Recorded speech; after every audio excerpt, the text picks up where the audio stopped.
Welcome to the deep dive. Today, we're going to be diving into cannabinoids and their potential in managing epilepsy.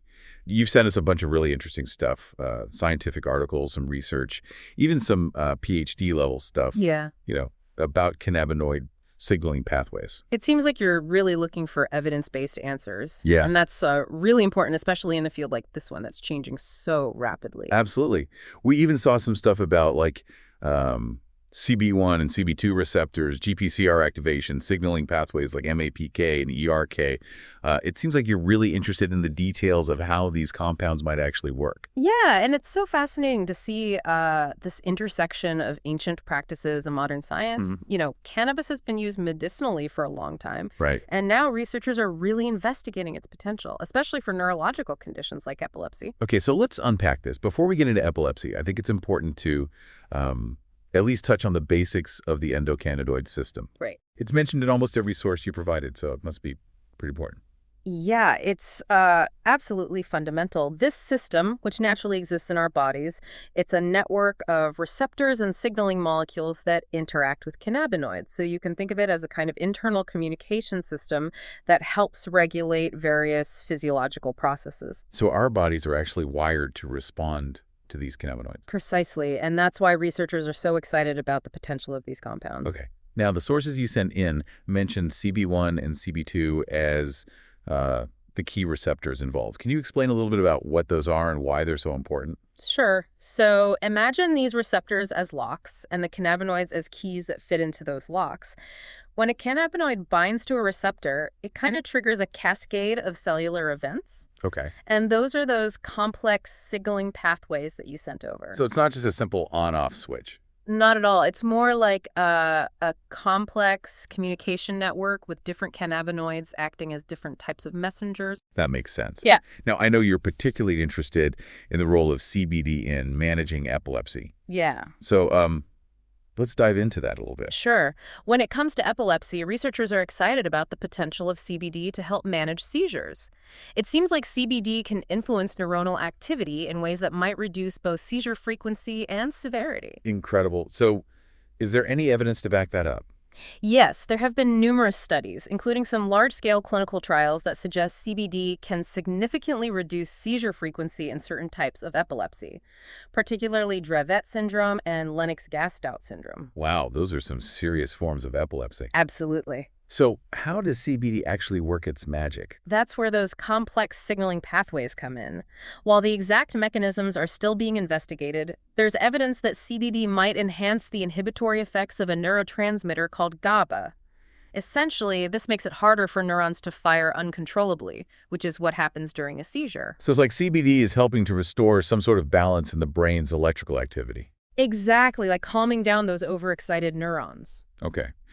You mentioned earlier that different cannabinoids act as different messengers. Right. Does that mean that there might be other cannabinoids besides CBD that could also be beneficial for epilepsy? Absolutely, and that's where the research gets even more exciting. For example, some studies suggest that cannabichromine, or CBC, might have anti-inflammatory properties that could be helpful in certain types of epilepsy where inflammation plays a role. So it's not a one-size-fits-all situation when it comes to cannabinoids and epilepsy. Precisely. Different cannabinoids might have different mechanisms of action and therefore different therapeutic benefits. That's pretty fascinating. But with all this complexity, I imagine there are still many challenges and unknowns, right? Of course. This is still a rapidly evolving field. One of the main challenges is that the precise mechanisms of action aren't always fully understood. For example, we know that CBD can interact with the endocannabinoid system, but we're still uncovering all the intricate details of how those interactions translate into therapeutic effects. Okay, and what about dosage? How do we determine the optimal dosages of different cannabinoids for different individuals and different types of epilepsy? That's a crucial question, and it's one of the areas where more research is needed. Dosage can vary significantly depending on factors like the individual's metabolism, the severity of their epilepsy, and the specific cannabinoid being used. So it's not as simple as just taking a certain amount of CBD and hoping for the best. Not at all. It's important to approach cannabinoid therapy with careful consideration and guidance from a healthcare professional. You mentioned that research is ongoing. What are some of the key areas where we need more information? One crucial area is long-term safety and efficacy. We need more data on the potential side effects of prolonged cannabinoid use, especially in patients with epilepsy who might already be taking other medications. Additionally, we need to better understand how these compounds might interact with existing anti-epileptic drugs. That makes sense. We wouldn't want to create any unintended consequences by combining different medications without fully understanding how they interact. Right. And considering the diverse range of epilepsy syndromes, we also need more research to determine which specific types of epilepsy might be most amenable to cannabinoid-based treatments. So while there's a lot of excitement about the potential of cannabinoids for epilepsy, it's important to remain cautious and to base our understanding on solid scientific evidence. Absolutely. Hmm. And as researchers continue to explore the intricacies of the endocannabinoid system, we're likely to uncover even more fascinating insights into the therapeutic potential of these compounds. Okay. So we've covered a lot of ground, but I know you're interested in those complex signaling pathways you provided in your research. Should we dive into some of the details? If you're up for it, it can get a bit technical, but it's fascinating stuff. Bring it on. I'm ready to get into the weeds. All right, let's start with GPCR activation. Remember how we talked about cannabinoid receptors being like locks and cannabinoids being like keys? Yes, I remember. Well, when a cannabinoid binds to a GPCR, it doesn't just unlock the receptor, it also triggers a conformational change. Imagine it like a tiny molecular dance where the receptor shifts its shape in response to the binding of the cannabinoid. Molecular dance. I love that analogy. So what happens next? That conformational change activates a G protein inside the cell. G proteins are like molecular messengers, relaying the signal from the activated receptor to other parts of the cell.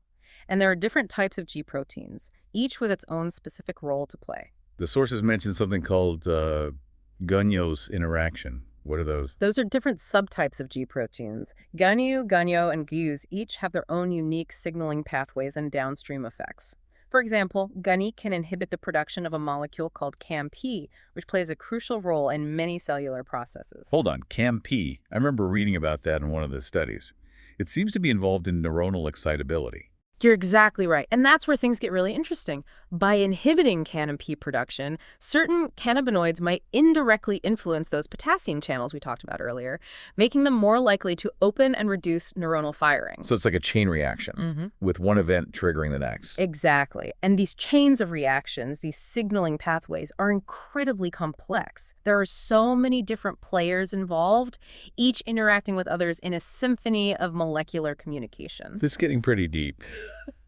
Even for the deep dive. Yeah. But I'm starting to see how understanding these pathways can help us better understand how cannabinoids work their magic in the brain. Exactly. And it's these intricate details that are driving the development of new and more targeted therapies. I can't wait to hear more, but I think we've covered enough ground for now. Agreed.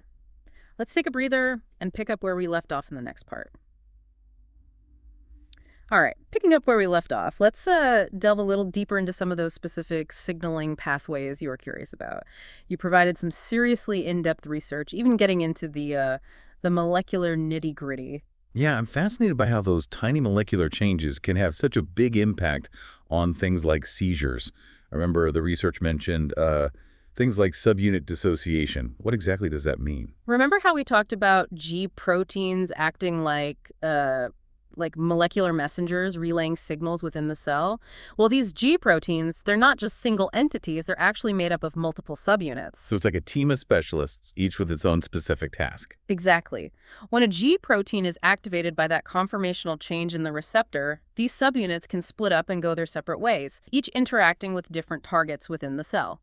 It's like a chain reaction with multiple branches, Right. each branch leading to a different cellular outcome. Wow, it's starting to feel like a real-life spy thriller with all these secret agents operating behind the scenes. That's a great analogy. And just like in a spy thriller, the outcome depends on which agents are activated and what targets they choose. For example, some of these subunits might activate enzymes, others might regulate ion channels, and still, others might even influence gene expression. So it's not just about CBD binding to a receptor, it's about the whole cascade of events that follows, right? Precisely. And that's why understanding these signaling pathways is so crucial. It helps us understand not only how CBD works, but also why it might have different effects in different people. You mentioned earlier that some G proteins can inhibit CAMP production. Now, I know you're really interested in the nitty-gritty of these pathways, so I have to ask, What exactly is CANP and why is it so important? CAMP stands for cyclic AMP. It's a crucial signaling molecule involved in a wide range of cellular processes. You can think of it as a kind of intracellular currency, transferring information and triggering specific actions within the cell. Okay, so it's like a messenger carrying instructions. Exactly. And in the context of neuronal excitability, CMP can influence the activity of ion channels, which are responsible for controlling the flow of charged particles in and out of neurons. Some ion channels, like potassium channels, tend to dampen neuronal excitability. Okay. When these channels are activated, they make it harder for a neuron to fire, which can help prevent seizures. So we're back to those potassium channels again. So by inhibiting CMP production, CBD could indirectly influence those potassium channels, making it harder for neurons to fire uncontrollably. That's the idea. It's like hitting the brakes on neuronal excitability from multiple angles. This is getting really complex, but I'm starting to see how all these pieces fit together. Now, the research you provided also mentions other molecules and pathways involved, like pKa, calcium ions, MAPK, and ERK. Do we need to go down that rabbit hole too? We can certainly explore some of them. Each of these players adds another layer of complexity to the story, but they're all interconnected, forming a complex web of interactions. All right, let's pick one. What about pKa? What's its role in this whole signaling cascade? pKa stands for protein kinase A. It's an enzyme that acts downstream of CAMP.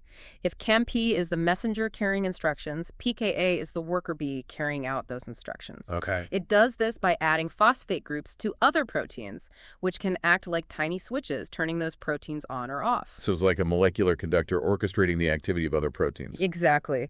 And in the context of neuronal excitability, pKa can modulate the activity of various ion channels, influencing their ability to open or close. It can also regulate the release of neurotransmitters, further fine-tuning the balance between excitation and inhibition in the brain. Okay, so pKa is adding another layer of control to the system. And what about those other pathways mentioned in the research, like MAPK and ERK? Are those also involved in regulating neuronal excitability? They certainly play a role. MAPK, or mitogen-activated protein kinase, and ERK, which stands for extracellular signal-regulated kinase, are both families of signaling molecules involved in a wide range of cellular processes, including cell growth, differentiation, and even programmed cell death. Wow, those sound pretty important. They are, and it turns out that cannabinoid signaling can activate certain MAPK and ERK pathways, which might contribute to their therapeutic effects. So these pathways aren't just involved in epilepsy, they're involved in all sorts of things. Exactly. It highlights the interconnectedness of our biological systems, and it underscores the potential for cannabinoids to influence a wide range of physiological processes. Okay, so we've got these complex signaling pathways, each with its own set of players, all interacting to influence neuronal activity.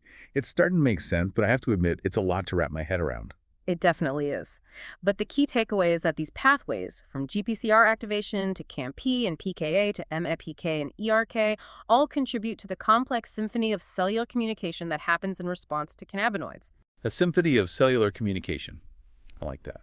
And just like a symphony has different movements and themes, these pathways have different branches and outcomes, depending on which cannabinoid is involved, which receptors are activated, and which downstream targets are engaged. So it's not just about CBD or THC. It's about the whole orchestra of cannabinoids and their intricate interactions with our bodies. You've got it. And as research progresses, we're likely to uncover even more intricate details of this molecular symphony, leading to new and more targeted therapies. This has been incredibly insightful. I feel like I've gained a whole new level of understanding of how cannabinoids work at the molecular level. But before we get too carried away with the science, I want to bring things back to the practical side of things. What does all this mean for people living with epilepsy? That's an important question, and it's ultimately what matters most. While understanding these signaling pathways is fascinating, the real goal is to translate this knowledge into effective treatments. Right. So how does all this molecular complexity translate into real-world benefits for people with epilepsy? Well, for one thing, it helps explain why some people respond well to cannabinoid therapy while others don't. There's a lot of individual variability in these signaling pathways, which means that different people might metabolize and respond to cannabinoids in different ways. So it's not a one-size-fits-all situation. Exactly. And that's why it's so important to have personalized approaches to cannabinoid therapy. What works for one person might not work for another, and it's crucial to have guidance from a healthcare professional who can help navigate these complexities. You mentioned that CBD might be particularly effective for certain types of epilepsy, like Dravet syndrome and Lennox-Gastaut syndrome. Is there any insight into why that might be the case? It's still an area of active research, but some studies suggest that these specific epilepsy syndromes might involve particular abnormalities in certain signaling pathways, making them more susceptible to modulation by CBD. That's fascinating. So it's not just about the cannabinoid, it's also about the specific type of epilepsy and the underlying molecular mechanisms involved. Precisely. It's a complex interplay of factors, and it highlights the need for personalized approaches to treatment. Okay. We've talked a lot about CBD, but I know you're also interested in other cannabinoids beyond just CBD. Is there anything else out there that shows promise for epilepsy? Absolutely. Remember how we talked about different cannabinoids having different effects on those signaling pathways? Well, that opens up a whole world of possibilities for developing targeted therapies. So it's like having a whole toolkit of potential therapeutic options, each with its own strengths and weaknesses. Exactly. And researchers are actively investigating a number of other cannabinoids, including CBC, THCV, and CBG, to see if they might also have benefits for epilepsy. Can you tell us a bit more about those other cannabinoids and how they might work? Well, CBC, for example, seems to have anti-inflammatory and neuroprotective properties, which could be beneficial in certain types of epilepsy where inflammation plays a role. So it's not just about reducing seizures, it's also about protecting the brain from damage. Exactly. And THCV is interesting because it seems to have some unique effects on appetite and metabolism, which could be relevant for individuals with epilepsy who also experience metabolic issues. So it's like addressing multiple aspects of the condition at the same time. Precisely. And CBG, the precursor to many other cannabinoids, might also have anti-inflammatory and neuroprotective effects. Wow, it seems like the more we learn about cannabinoids, the more potential we uncover. It's an incredibly exciting field, and it's just the tip of the iceberg. As research continues, we're likely to discover even more about the therapeutic potential of these compounds. But it's important to remember that this is still a rapidly evolving field, and there are still many unknowns and challenges to address. You're right. We need to be cautious, but it's also important to be hopeful. The potential benefits are immense, and it's inspiring to see the progress being made. Now, before we move on to part 3, I want to make sure we've addressed all your questions about those complex signaling pathways. Is there anything else you'd like to discuss before we wrap up this part? I think we've covered the most important points, but I do want to emphasize that this is just a brief overview. The research you provided goes into far greater detail, and I encourage you to explore it further if you're interested. I definitely will. I'm feeling much more confident in my understanding of these pathways, and I'm excited to see where this research leads. Let's take a short break and come back for the final part of our deep dive. All right, we're back for the final part of our deep dive into cannabinoids and epilepsy. We've covered a lot of ground, from the basics of that endocannabinoid system to the intricate details of those complex signaling pathways. Yeah, it's been quite a journey exploring everything from ancient practices to cutting-edge molecular research. I feel like I've gained a whole new appreciation for the complexity of this topic. But before we wrap things up, I want to make sure we kind of tie everything together. Sounds good. Let's connect all these dots. You mentioned earlier that different cannabinoids might have different effects on those signaling pathways. Right. Can you elaborate on that a bit more? Absolutely. It's not just about whether a cannabinoid activates a receptor. It's also about how it activates that receptor and what downstream effects it triggers. Okay. For example, some cannabinoids might preferentially activate certain signaling pathways, while others might have a more broad spectrum effect. So it's like each cannabinoid has its own unique fingerprint, its own way of interacting with the endocannabinoid system. That's a great way to put it. And that's why it's so exciting to explore the potential of different cannabinoids for different conditions. Okay. Now, you provided some research that gets into the specifics of how CBD interacts with these pathways. It mentioned something about different open conformations of receptors. Right. Can you explain what that means? Imagine a receptor as a door with multiple locks. Okay. Different cannabinoids might be able to unlock the door, but they might do so in slightly different ways. They might turn the key a little bit differently, causing the door to open in a slightly different way. So even though they're both activating the receptor, they might be triggering slightly different downstream effects. Exactly. And that's where the concept of functional selectivity comes in. It's the idea that a single cannabinoid, like CBD, might act like a master key, opening multiple doors, but with varying levels of effectiveness. This is not just about turning the key, it's about how you turn the key and which doors you open. Precisely. And this functional selectivity could explain why CBD might have such a broad range of effects, from reducing seizures to alleviating anxiety to even modulating inflammation. That makes sense. Now, I remember reading about how CBD might actually increase the conductance of certain potassium channels. Can you remind me why that's important for epilepsy? Those potassium channels are like gatekeepers, controlling the flow of electrical signals in the brain. By enhancing their activity, CBD might be essentially calming down those hyperexcitable neurons, which is a hallmark of epilepsy. So it's like CBD is fine-tuning the electrical circuits in the brain, helping to prevent those electrical storms we know as seizures. Exactly. And what's even more remarkable is that CBD might be doing this through, multiple mechanisms simultaneously. The research mentions not just direct effects on potassium channels, but also indirect effects through G protein signaling pathways and even modulation of calcium channels. It's like a multi-pronged attack on seizure activity. Yeah. No wonder researchers are so excited about the potential of CBD for epilepsy. Yeah, but let's not get ahead of ourselves. While the preclinical research is promising, we still need more studies, especially in humans, to fully validate these mechanisms and to determine the optimal dosages and long-term effects of CBD. Right. We can't just jump to conclusions based solely on laboratory studies or anecdotal reports. Absolutely. And while the evidence for CBD and epilepsy is mounting, it's important to remember that it's not a cure-all. Right. It might not be effective for everyone, and there's still the potential for side effects and interactions with other medications. Yeah, you also mentioned earlier that CBD is often most effective when it's used as part of a comprehensive management plan. That includes other therapies and lifestyle modifications. Absolutely. That's an essential point. Epilepsy is a complex condition, and it often requires a multidisciplinary approach involving neurologists, therapists, and even dietitians. CST might be a valuable tool in the toolkit, but it's not a magic bullet. Now, we focus a lot on CBD, but we also touched on the potential of other cannabinoids for epilepsy. Can you remind us about some of those other compounds and why they might be relevant? Of course. Remember how we discussed different cannabinoids having unique interactions with the endocannabinoid system? Well, that opens up the possibility that other cannabinoids beyond just CBD might also have therapeutic benefits for epilepsy. Okay. You mentioned CBC, THCV, and CBG. Can you give us like a quick recap of what we know about those? Sure. So CDC, or cannabichromene, seems to have anti-inflammatory and neuroprotective properties. Oh, yeah.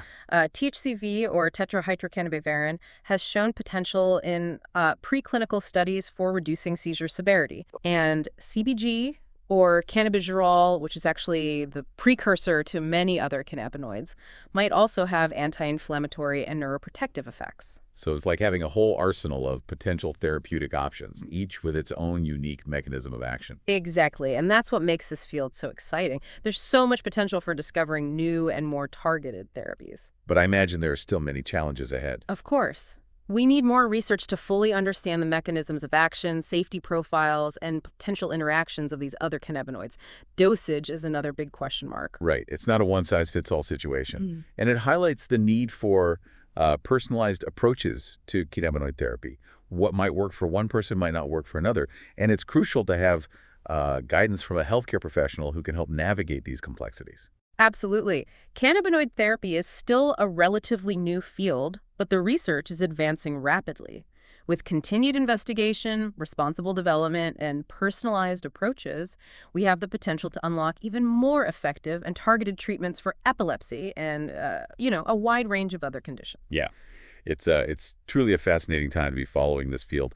I want to thank you for taking us on this deep dive into the world of cannabinoids and epilepsy. Oh, of course. You've provided incredible insights and helped us understand not just the what, but also the why and the how. It's been my pleasure, and I encourage everyone listening to stay curious, keep learning, and to always consult with their healthcare providers before making any decisions about their health. Well said. Thank you for joining us on this deep dive. We'll be back soon with another exploration of cutting-edge science and its implications for your health and well-being. Until then, stay curious and keep learning.